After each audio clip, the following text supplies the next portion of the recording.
যেহেতু ওল্ড প্লেয়াররা এখনো গেম খেলে, তো তাদের উদ্দেশ্যে আমি কিছু কথা বলি। ভাই, আপনার কি মনে আছে সে র্যাঙ্ক পুশের কথা?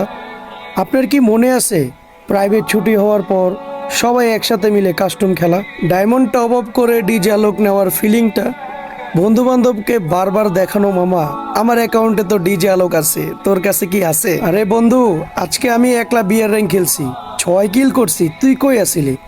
এ মামা, গেমে ঢুকতো, আজকে বিয়ার র্যাঙ্ক খেলমু। মিয়া হিরোইকে উঠতে হইব তো, তুই কই তাড়াতাড়ি গেমে আবি না? আরে আয় আয়, তুই আমার লগে কত কাস্টম খেলোস, চল চল কাস্টম খেলি।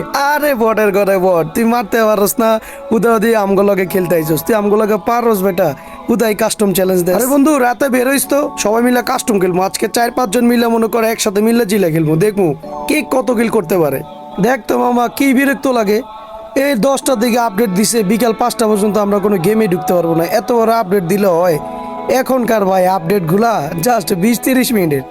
আগের ভাই যখন গেমটা আপডেট দিত ভাই, তখন ভাই আমাদের দিন কেমনে যাইতো আমরা ভাই নিজেও জানতাম না, এত কষ্টে দিন যাইতো এই গেমটা। এখন ভাই 2-3 দিন না ঢুকলে কিচ্ছুই হয় না, কিন্তু আগে যখন জাস্ট আপডেট দিত 10টার দিকে 5টার দিকে আসতো, কতক্ষণ বসে থাকতাম। আপডেট শেষ হওয়ার সাথে সাথে ভাই এত গেম খেলতাম রাত 2টা 3টা পর্যন্ত। ভাই নিউ প্লেয়ারদেরকে বোঝানো সম্ভব না।